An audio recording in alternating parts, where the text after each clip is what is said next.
Stop chasing ratings and scrap your governors. The BBC gets the message from the government.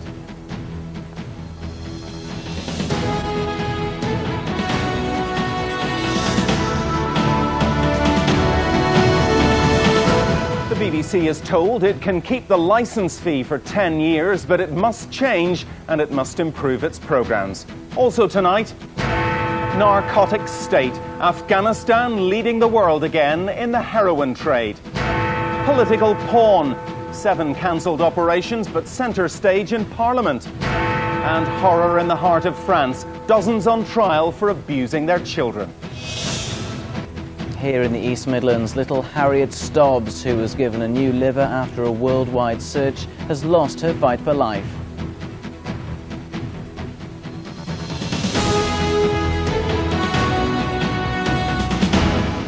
Hello, it was a momentous day for the BBC.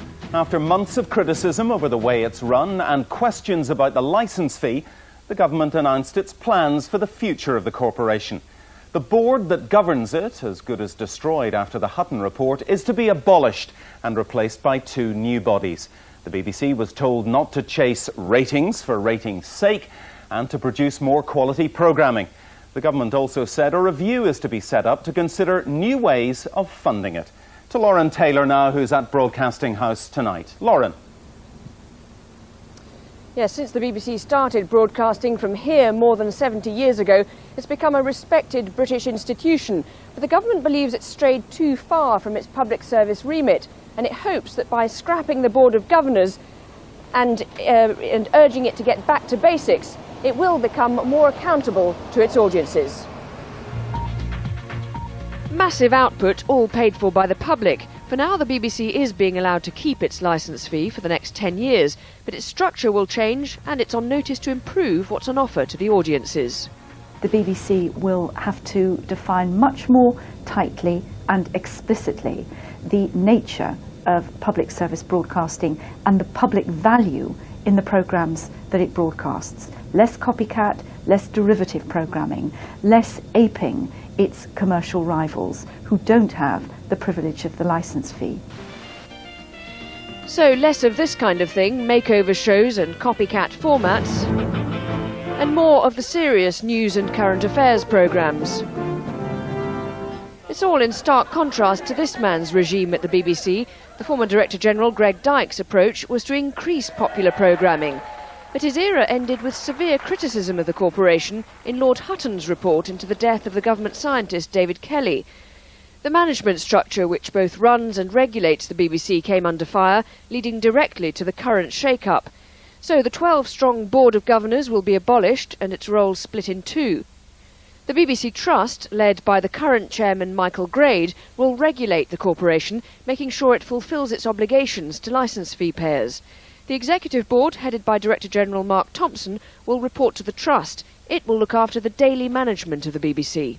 What they've asked us to implement is a system that we think we can make work. It's not what we would have chosen to do, but it does protect the independence of the BBC. It leaves absolute clarity as to who's responsible for the BBC and who's responsible for the public's money. Critics, though, say the changes don't go far enough. The BBC has had its charter renewed for 10 years. The licence fee will continue for 10 years. Regulation of the BBC will still be done internally within the BBC. It appears that the BBC have got everything they wanted. But the way we receive TV pictures has to change, and that's one sting in the tail. In exchange for keeping the licence fee, the BBC will have to play a major part in helping us all switch to digital television by 2012. Lauren Taylor, ITV News. So 10 more years of the licence fee, but a promise that the government will review other ways of paying for the BBC. But what are the alternatives? Julie Ghosh has been exploring them in tonight's briefing. Bill, in 10 years' time, everybody will have multi-channel TV and the media landscape will look very different. So the question is it right that viewers are forced to pay for their TV licences, essentially a tax for watching television? Well, next month the licence fee is due to rise to £126.50, raising an income of £2.8 billion a year for the BBC. So, what do you get for your money? Well, the BBC has 8 television channels and 54 radio stations, 10 of which are national. Then there are separate services for Scotland, Wales and Northern Ireland, plus the service on the internet. Supporters argue the licence fee ensures quality programme making, but others believe it's wrong to force viewers to pay. The major issue is, why have we a licence fee? Why are people forced by threat of jail to pay for this fee to watch telly, to watch Holby Cities, to watch EastEnders? Is that correct? And the answer is, increasingly, the answer must be, no, it isn't. So what's the alternative? Well, one option is advertising. Take, for example, ITV. It has 4 channels, but broadcasts to every home in the UK. Last year, the company raised £1.5 billion from advertising, and there's no cost to the viewer. But putting adverts on the BBC wouldn't be popular with its commercial competitors. So another option is the introduction of voluntary subscriptions. Take the satellite broadcaster Sky. It offers more than 100 channels and is seen in 7.6 million households. Last year, in subscription fees alone, it also raised £1.5 billion. That's an average payment of around £200 per customer. If the BBC is to be funded in the future by subscription instead of the licence fee, then that raises questions about how much the subscription would be. Fewer people would pay the subscription, so it would probably be more expensive than the licence fee. Of course, the way the BBC is funded directly impacts on the quality of its programmes. The BBC itself says most viewers support the licence fee. We'll find out if that's true when a further public consultation ends on May the 31st. Bill. Afghanistan has once again become the world's leading supplier of heroin. The United Nations says production there is now at record levels. Just 4 years after Britain helped to remove the Taliban regime and the world promised to end the heroin trade for good, the poppy crop and its deadly business is booming. Nearly all the heroin that comes into Britain comes from Afghanistan. So what's gone wrong? Penny Marshall now reports. Afghanistan's poppy fields are feeding our addicts. Its heroin production's at an all-time high, and today's UN report says most of it's ending up on our streets. The government knows there's a problem. Only 2 weeks ago, Jack Straw was in Kabul addressing it. He doubled UK aid to the region to combat the heroin trade. But is the British initiative working? It will take a long time. This is a huge, huge problem. Over 50% of the GDP of Afghanistan comes from the opium trade. I think what we're doing is right. I think what the Afghans are doing are right. But anyone who tells you you can resolve this overnight is either deluding themselves or trying to delude you. So how does Afghanistan's heroin get here? 98% of the Class A drug comes from there, travelling through Turkey and much of Eastern Europe, or through Greece and Italy before finally arriving in the UK. For Afghanistan, it's a trade worth more than $12.5 billion a year. Not difficult then to see why opium production has reached record levels since the fall of the Taliban. They'd imposed a total ban on production. Drug seizures in the UK are also increasing. Proof, says the report, of the easier availability of heroin. Of course, this report's not telling residents of Britain's run-down housing estates like this anything about drugs that they don't already know. They have to live with the filth and the antisocial behaviour, and the falling prices of the drugs are proof that they are still pouring into Britain. And Britain is paying the price. Penny Marshall, ITV News, South London. Some other news now. A Muslim schoolgirl won a court battle today, allowing her to wear traditional dress to school. Shabina Begum was excluded from Denby High in Luton for wearing the head-to-toe robe known as the jilbab. The judgment in the Court of Appeal is being hailed as a landmark decision, which could lead to other challenges.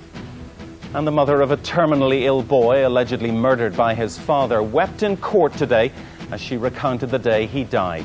Mary Ragg says she would never have left 10-year-old Jacob alone with her husband Andrew if she knew he was going to kill him. Andrew Ragg admits manslaughter but denies murder. A disaster. That's how a PR consultant rated an ITV documentary's effect on Michael Jackson's image after she was hired by him to limit the damage it might cause. Anne Kite was asked at his trial in California to rank the negative effect of the programme on his public image from 1 to 10. She called it a 25. Well, Adrian Britton is outside the court in Santa Maria tonight. Adrian, she was hired by Jackson, a tactic that seems to have backfired. Yes, once his trusted employee and now a prosecution witness. Anne Kite has been describing how that programme was a PR disaster. She says everything from seeing Jackson lavishly spending money on a shopping spree to his interaction with children was negative and caused a media frenzy. And she says at the same time, a website called smokinggun.com printed a statement from a boy who claimed he was abused by Jackson in '93. Now, she said that the two things coming together were beyond a disaster for Michael Jackson. And she also claims that Jackson's lawyers told her that they weren't worried about these current allegations because they had so much on the boy's mother that they could prove she was a drug-taking prostitute. And very clear divisions now, Adrian, between prosecution and defence, aren't there? Yes, I mean, you sometimes wonder who is on trial here, Michael Jackson or his accuser, or the accuser's mother. Jackson is being portrayed as a paedophile by the prosecution, but the defence say, well, his superstar status made him vulnerable to a woman who has a history of extortion. But the difficulty for the defence will be if the jury don't believe it's an either-or situation, but both. Maybe she did, but maybe he did too. Adrian Britton, thank you very much. She was given just a 50% chance of surviving the operation, and 7 times she said goodbye to her family. But 7 times the operation was cancelled. Today, 69-year-old Margaret Dixon's case was raised in the House of Commons as Michael Howard launched a fierce attack against Tony Blair over the NHS. But is she just the latest pawn in a political game? Our political correspondent, Libby Wiener, reports. An unfortunate series of events, or was Margaret Dixon the victim of failings in the NHS? Her shoulder operation, which she was told she had a 50-50 chance of surviving, was cancelled, she says, 7 times, twice in the same week. We had a definite date of Monday and Wednesday, and they didn't know it was just going to be a cheerio, see you tomorrow, or the last goodbye, and next time they saw me would be in a coffin. So it was very, very stressful for them, and it was stressful for me. Her plight was seized on by Michael Howard in the Commons as evidence of Labour's failure to deliver. Isn't it the case that Mrs. Dixon and the 67,000 patients who've had their operations cancelled represent the real world and the real NHS, and that the Prime Minister is living in an entirely different universe? Mrs. Dixon wasn't typical, Mr. Blair said, then furiously denounced Tory health plans to allow some patients to go private. Don't these Tories ever learn? Let the honourable gentleman stand up and tell us how an old age pensioner living on the pension is going to afford a hip operation. This isn't the first time the Tories have used patients to make a political point. But when they highlighted the case of Rose Addis back in 2002, it quickly backfired. Labour, too, paid a price for the so-called War of Jennifer's Ear when they ran an election broadcast featuring a 5-year-old girl waiting for an operation. Whatever the politicians make of this latest case, Mrs. Dixon herself has now been told she can have her operation later this month. Her hospital in Warrington expressing regret for the delay. Libby Wiener, ITV News. The allegations are frightening that some parents sold their own children for sex, sometimes for as little as a packet of cigarettes. Tomorrow, 66 people will face trial in France charged with the rape and child abuse of children as young as 6 months old. It's been described as the biggest court case in modern French history. Our Europe correspondent Juliette Bremner reports now from the town of Angers. This is the unremarkable housing estate at the heart of a paedophile scandal that's horrified France. The place where 45 children, some just 6 months old, were allegedly sold by their parents, raped and sexually abused. At a specially built courtroom in the historic town of Angers, they're bracing themselves for a marathon hearing, expected to last 4 months. It's the biggest trial ever seen in modern-day France. There will be 66 defendants. 27 of them are women, and 30 are the parents of the abused children. Karine is the mother of 2 of the victims. She's accused of failing to report her suspicions to the police, but insists she's innocent. If I'd been aware of it, I would have protected my children, she says. It's very hard to live with as a mother.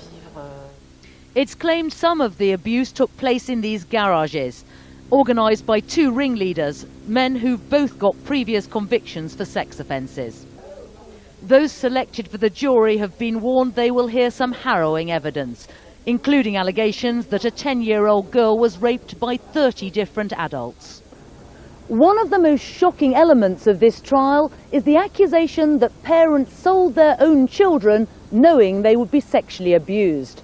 And it's alleged sold them for unbelievably trivial amounts. Sometimes a few packets of cigarettes or items of food, and on one occasion because they wanted a new tyre for their car.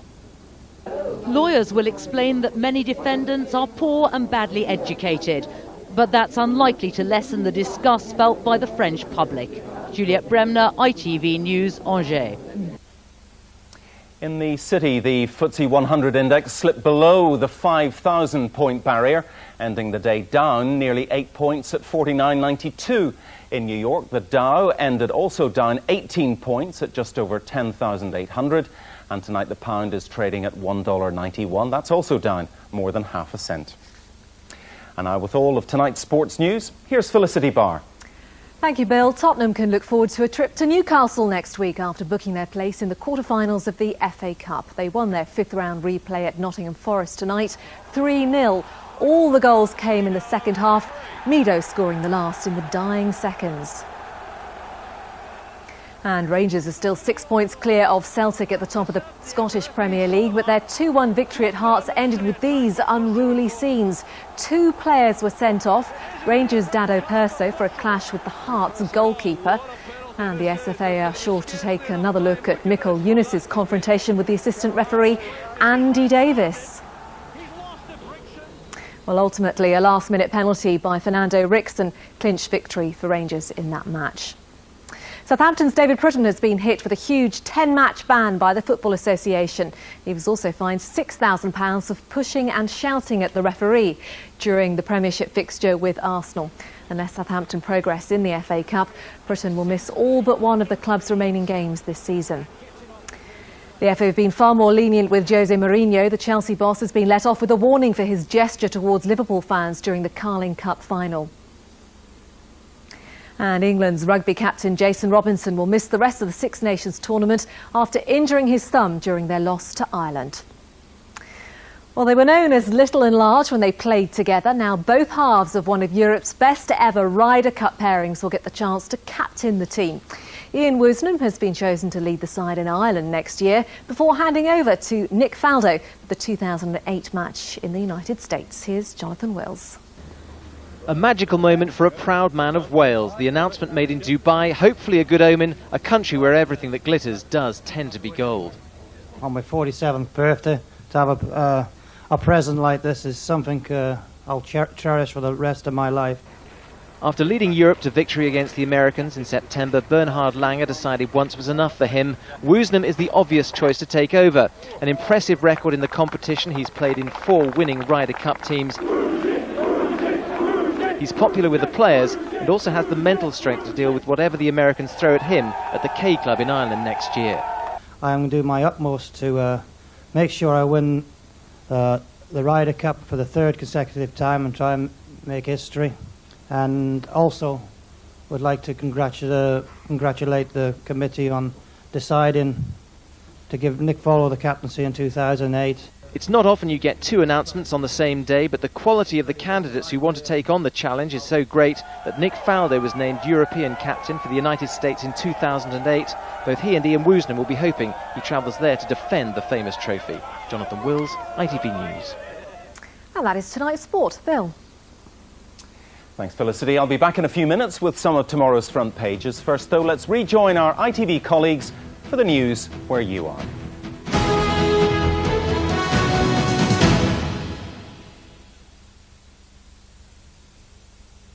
Hello, good evening. You're watching Central News.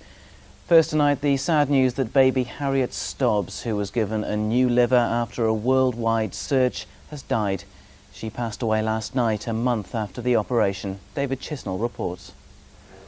Harriet Stobbs from Ashby de la Zouch in Leicestershire was described by her parents and doctors as a born fighter. She spent most of her short life at Birmingham's Children's Hospital, where she underwent 5 major operations on her bowels. Then, just before Christmas, she was placed on the organ donor register after her liver and kidneys started to fail. The nationwide search was on to find a suitable match for Harriet, who had a rare blood type. In January, one was found and Harriet underwent yet another operation. Her parents and doctors at the hospital had hoped it would be a success, but after the operation, Harriet was always in a critical condition. Unfortunately, her condition worsened and Harriet lost her battle for life last night. The head of the liver unit at Birmingham's Children's Hospital, Professor Deirdre Kelly, said she was a brave and delightful little girl who fought hard for a chance of life. We have been impressed with the love and support she has received from her parents, who have been with her constantly, and all our thoughts and sympathy are with them at this difficult time. Harriet's parents wish to thank all the staff at the hospital for their kindness and support. David Chisnell for Central News. Harriet Stobbs, who sadly died last night. Well, Harriet was just one of the many people in desperate need of a life-saving transplant, and now a campaign is underway to try to encourage more of us to join the organ donors register. Alistair Jackson has this report. For Eulalia Amos, 2 of her most precious possessions are her mobile phone and pager. At any moment the call could come that a donor kidney has been found to give her a transplant. She's spent the past 3 years waiting for the operation after a rare illness caused kidney failure. I have to connect up to a machine every night for 8 hours, and that is the only thing that keeps me alive. Without that, I'd have died 5 years ago. And so obviously that is a huge part of your life that is taken up with just dealing with your dialysis. Nearly 800 people are waiting for transplants in the East Midlands, but just 18% of us in the region carry a donor card. Last year, only 200 patients received transplants. There are a few people who do die whilst they're waiting for transplant, other people who become unfit and have to come off the list. And that is sad, particularly if there had been more organs available, we could have done something about it. I mean, really what we do want to do is to encourage everyone to talk about it with their families, talk about it with their friends, so that their next of kin know what they would have liked, if they were to be a donor in the future. Now this TV campaign is being launched to try to convince 1 million more people to commit to donating during this, the 10th anniversary of the NHS Organ Donor Register. For Eulalia Amos and thousands like her, one person's decision to sign up could change her life forever. Alistair Jackson, Central News. Shocking pictures of drug users whose faces have become disfigured after years of heroin abuse have been published by a police force. Leicestershire Police hope pictures like this of heroin addicts from America will shock people into helping clear hard drugs off the streets. Officers say they need information from the public to root out dealers and destroy drug dens. It would be fair to say that drugs are available across the whole of Leicestershire and Rutland. There are patches of intensity that we're dealing with, and there are other locations that are less dense. But it would be wrong for us to say that there isn't a drugs issue across the whole force area. A man's been cleared of the manslaughter of a young boy who died in an accident on a building site. 2-year-old Declan Elton was playing near his home in Leicester in 2003 when a row of concrete slabs toppled onto him. Today at Leicester Crown Court, Stephen Patterson, seen in the suit, was cleared of manslaughter but found guilty of health and safety breaches. The site developer Virender Kotag, seen here in the blue jacket, also admitted health and safety breaches at an earlier hearing. The pair will be sentenced later this month. Well, sport now, and it's been a big night for Nottingham Forest in the FA Cup, but there was no glory for the Reds. They couldn't overcome Spurs in the 5th round replay and went down by 3-0 at the City Ground. There was a thriller in the Championship. Derby County's Marco Reich secured a point with almost the last kick of the match, just seconds after Wolves had taken the lead. 3-3 the final score. And you can see the action from both of those matches tomorrow night on Central News at 6. Well, the football survived the weather tonight, but the conditions have been causing all sorts of problems in some parts of the region. Ice and snow on many of our roads resulted in dozens of minor accidents, as well as cars breaking down. Thousands of commuters got caught up in the long rush hour tailbacks. Elsewhere, thousands of pupils got another day off school after many schools were forced to close due to heating problems or staff shortages. For staff at this school in Nottingham, it was a busy day. When I arrived, there was no reception staff, no admin staff, and the caretaker and I were snapping the telephones, and they were just non-stop ringing, non-stop. I can't get in, or I'm not sending my children today. There's no buses, the buses haven't turned up, and it was just very, very difficult. Well, do we have more of those wintry conditions in store? Here's Emma with the forecast.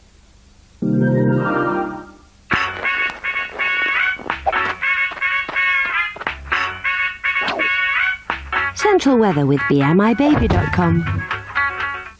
Hello there. I think there's going to be a big issue with ice over the next 24 to 48 hours. High pressure building in behind the area of low pressure, which gave today's snow. This high pressure keeping skies clear tonight, then slightly less cold climbs heading in with this warm front on Friday, but they won't be long-lived. So let's take a look at tonight. Clearing skies there, just the odd wintry snow flurry still blowing into the east and from the east there, but on the whole staying dry. Very cold temperatures down to -3 or -4 out in the countryside especially, so mind how you go. There are bound to be some icy stretches, very treacherous, and they'll continue into tomorrow morning as well. Lots of sun by the afternoon, but temperatures really struggling, and a very icy, frosty, wintry outlook for the rest of the week. Bye-bye. Central weather with BMIBaby.com, the airline with tiny fares. Well, that's the latest news and weather. Central News will be back tomorrow morning within GMTV from 6:30. But for now, it's time to hand you back to the ITV National News in London.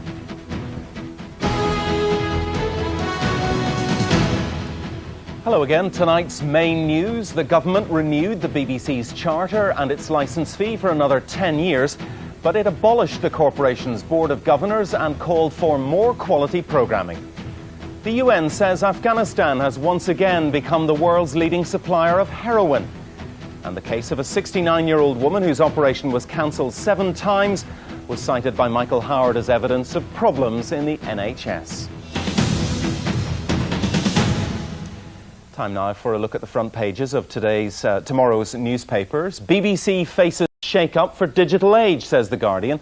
It reports that the corporation has been told to stop chasing viewers. Its picture shows Shabina Begum, who today won the right to wear head-to-toe religious clothing to school. The Times reports that some ministers believe the BBC licence fee should be axed in favour of a levy on personal computers. The case of Margaret Dixon, who had an operation cancelled 7 times by the NHS, makes the front page of the Daily Express. The paper claims another patient at the same hospital had his operation cancelled 4 times. And the Daily Mail asks, is this the end of the school uniform? Referring to that victory today in the Court of Appeal by Shabina Begum. And that's the news tonight. Next on the ITV News channel, Prime Minister's questions in full, including that NHS row between Tony Blair and Michael Howard. But from me for now, and from all my colleagues here, goodbye.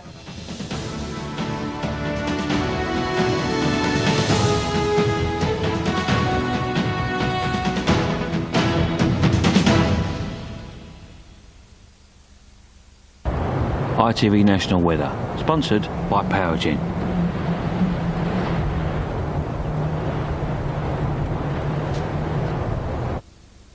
Hello, good evening. Now, the Met Office have got a warning out for heavy snow tonight and tomorrow. Also, icy roads. The worst of the snow affecting eastern counties, particularly the extreme southeast. The icy roads could cause problems anywhere.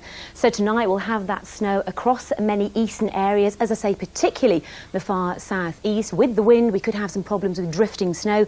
Further west, so drier, frosty, icy roads almost anywhere. So tomorrow morning we'll see that snow lingering for a while in the extreme southeast. Otherwise frosty. Good deal of winter sunshine, perhaps 1 or 2 wintry flurries across the east coast. They will generally die out through the afternoon, so an improvement for England and Wales. Cloudy with outbreaks of rain though for the northwest. I'll see you later. Positive energy from Powergen.